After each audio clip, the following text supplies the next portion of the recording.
An attractive woman sitting alone at the bar was served a strawberry daiquiri.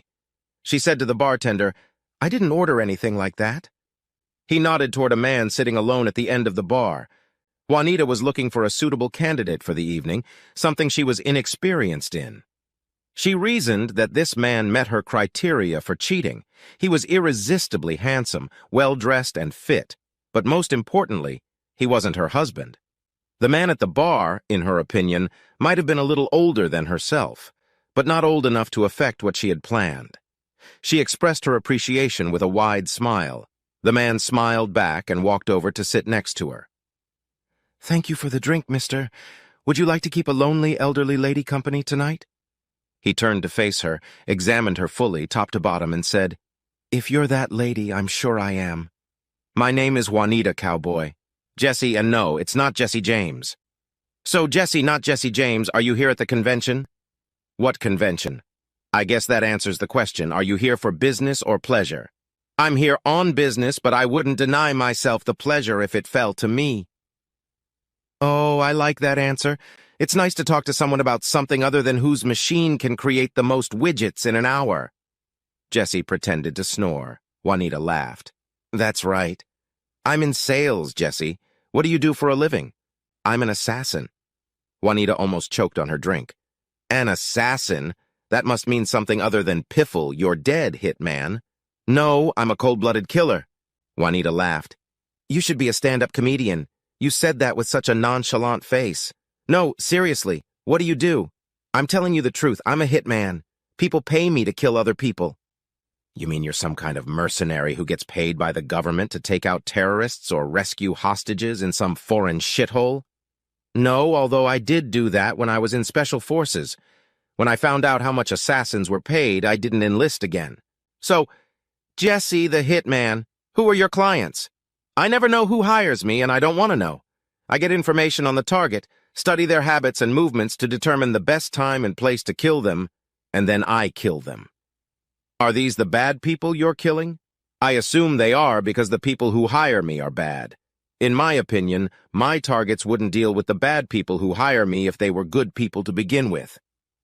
"You're full of shit, Jesse. No real assassin would tell a woman he just met that he kills people. It's just not believable. That's why I can tell you. If you go to the police and tell them you just met a hitman, they'll laugh in your face. You don't have a way to prove it. That would tell you it's unbelievable." "Okay, I'll play along a little bit more. So, you're kind of listed in the phone book as killer." No. I'm listed as a human exterminator." He smirked. "There you go. Now I know you're bullshitting me. I was beginning to think there was some truth to what you were saying. I'll make it easy for you to find out if what I'm saying is true or not. I'm always lying."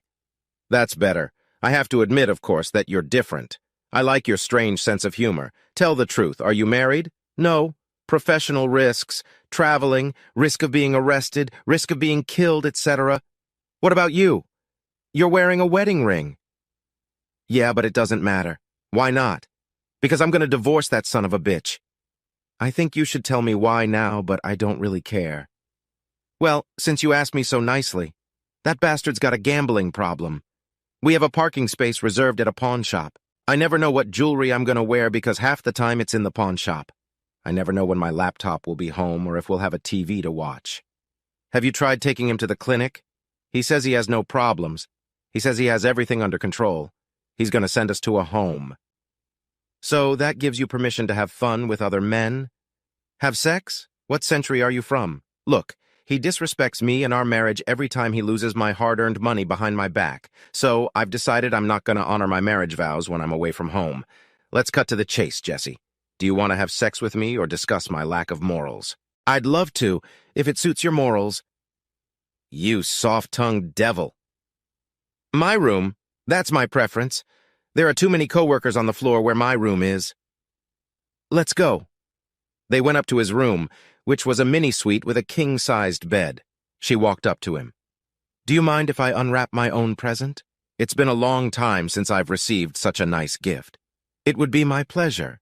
She unzipped his jacket and looked around. "No gun?" "It's in a locked case in the closet." "Why do you ask? Do you need a gun?" "Not unless yours goes off when I pull the trigger. Get out of the way." She hung his coat in the closet and noticed there was a regular hotel safe. When she returned, she took his pants, boots, and socks. Again, she hung the pants in the closet. The shoes and socks flew to the closet floor. His shirt hit the closet floor with his boxers. They did this for over an hour. They sat up in bed to review after intercourse. Jesse, I'm glad I caught you between jobs. Fucking you can be addictive. I can make an excuse to stay another day if you can. I'm sorry, but I don't take breaks from work. I have to leave tonight. What do you mean you don't have a break from work? I've been watching the subject for the last 2 days. Has this man gone to bed tonight? Not yet. I hope I haven't distracted you from your work. No, actually, you made it easy. What do you mean? You're my target. Juanita sat in shock for a second with her heart pounding. You're talking nonsense again, aren't you? It doesn't make any sense. Why would I be a target? I've done nothing against anyone else except maybe my worthless husband. Juanita, I'm afraid this is because of your husband. He still owes people $50,000. They warned him before. Now he's going to get a warning by killing a close family member. I'm sorry, Juanita, but they chose you. It wasn't my choice. You better be kidding, Jesse. We just made love for over an hour, for God's sake. I thought we had something special. At least it was for me. Of course, you don't fuck all your victims before you kill them, do you? A few women, but no men. All the women agreed to fuck me if I didn't kill them. I found that having sex under those circumstances was a real high. That's why I waited until the end to tell you. I don't believe you. You're not going to kill me. You're not that cold-blooded, are you? I'm afraid I am. She could read the stare. Jesse, is there anything I can do to make you change your mind? I'll do anything. You could try paying $50,000 right now. Yeah, like I carry that much in my purse all the time. Jesse, you can't do that. Look, from now on, I'm going to be on watch for you. Just tell me where and when, and I'll come over and fuck you any way you want. Just please don't kill me. I'm sorry, Juanita, but I have a reputation for finishing the job I'm supposed to do. If I don't, I'll be the next target for some other assassin. But I'll make you a deal. Yeah, anything, Jesse. What's the deal? I'll let you choose how you die. Suicide from a rooftop, slit your wrists in a bathtub, or a single shot to the head or chest.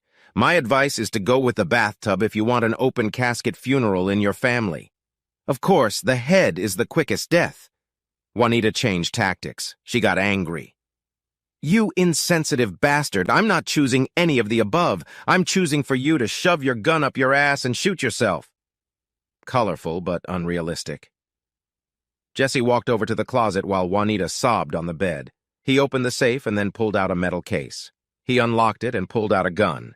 He then put the silencer on and screwed it on tight. Walking over to Juanita, he loaded the cartridge. Juanita looked up at him with tear-filled eyes. Go ahead, you son of a bitch, shoot me. I promise I'll haunt you for the rest of your fucking life.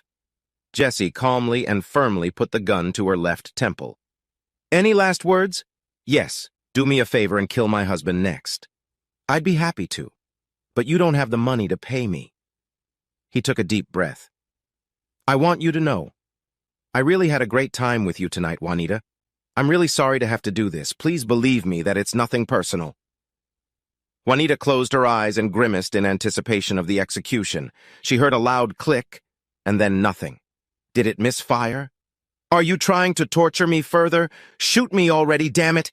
I'm sorry, Juanita, but this is not your time. Actually, my job was to scare the shit out of you. I think I succeeded. Now you need to go back to your husband and get him to pay his debts. Juanita trembled as she sat on her knees on the bed. Not another word was spoken as Juanita dressed to go back to her room. Jesse packed up his things to check out and leave. Juanita retired to her room, alternately crying and throwing up. She was keenly aware that she had been absolutely certain a few minutes earlier that she was going to die a horrible death. She was too weak to walk. When she returned home, she headed straight for her smiling husband, who opened his arms to greet her. She kicked him in the balls with her foot and then slapped him with her bag. You piece of shit, you sneaky bastard! I almost got killed last night because of you. Honey, what in God's name are you talking about? You fucking gambling dead asshole. Your loan shark's hitman threatened to kill me so you'd pay your debts on time from now on. He put a fucking gun to my head and pulled the fucking trigger. I've never been so scared in my life. I'm getting away from you as fast as I can. You have one thing you need to do. Tell your gambling friends that I'm no longer a part of your life, so my death is no longer a blackmail threat. But Juanita, it's okay now. They said someone paid my debt. I assumed it was you who somehow got the money. Baby, I promise on my father's grave I'll never gamble again. Honey, we can go back to normal now. Juanita was confused. Finally, she exclaimed, "Fuck you! Sign the damn papers when you get them." She ran out of the house and dissolved the marriage. 6 months later. "May I see Mr. Lupo, please?" "And what business would you have with Mr. Lupo?" "I need the contact info for a hitman. He had to scare me about my husband's gambling debts." "Wow, young lady. We don't know anything about gambling, much less a hitman. You've been watching too many crime shows. Please leave the premises. Please, I won't tell the police anything. I don't want to know anything except how to contact Jesse." "What's all the commotion in here?" "Nothing I can't handle, Mr. Lupo." Juanita ran over and knelt down in front of him. "Please, Mr. Lupo, tell me how to contact Jesse." "Jesse, if I really once knew someone named Jesse, and I'm not saying I do, why do you want to contact him?" "Ia, I love him. I want him to know that." She started sobbing. "Lady, you need to forget about Jesse." "I can't." "Lady, how can I say this gently? Jesse is no longer with us." "What?" "I heard he couldn't fulfill the terms of his contract with someone who was upset enough to make sure he never broke the contract again. But he did it to save me. I don't know anything about that. I've already said too much. Go on with your life. I just want you to know that I'm gonna miss Jesse, too." Juanita returned to her lonely apartment. She drank until she fell asleep. When she woke up, she drank coffee and took some aspirin for her headache. She hadn't planned on going anywhere, but when the drinking was over, Juanita walked into the nearest liquor store. She drank again until she passed out. When she woke up, it was night, and she was very hungry. Pizza seemed too dangerous for her upset stomach. She ordered Chinese food. When the doorbell rang, she took some money to the door. As soon as the door was unlocked, she was plowed to the floor and a hood was thrown over her head. She felt the prick of a needle and soon lost consciousness. Juanita woke up after some time unknown to her. She could tell she was tied up lying in the car seat, and the hood was still over her head. She could tell from the bumpy road that they were not driving on the main highway. After a while, the road got even bumpier. They were driving on gravel with potholes. Juanita pondered what had happened. She concluded that her run-in with Mr. Lupo had reminded him that the job he had ordered had failed. She was on her way to her death. Judging by the ride, it was going to happen in the wilderness. For some reason, she didn't feel all that upset. She had come face to face with death once before. The car stopped and her back seat door opened. She was pulled outside and stood up. Juanita was then thrown over the man's back and carried. He had 3 steps to go before he stopped. The door was unlocked and creaked as it opened. She was carried into the building and stood up. Her arms and legs were released. Finally, her hood was removed. "Hi, Juanita." Juanita just grabbed him, hugged him, and kissed him. "Oh, Jesse, I thought you were dead. Put your arms around me and don't let go. We were both close to dying. The courier was an assassin. You've been targeted again. My contract was up for a few months. I've been hiding, but I've been following you. I think they would have left you alone until you ran into Mr. Lupo. Jesse, you're the one who paid off my ex-husband's debt, aren't you?" "I did. And you did it because you cared about me?" "I couldn't kill you. I was hoping the money would take you off the target list. Instead, it took my job and put me on your own blacklist." "You were willing to do it for one night of sex?" "No.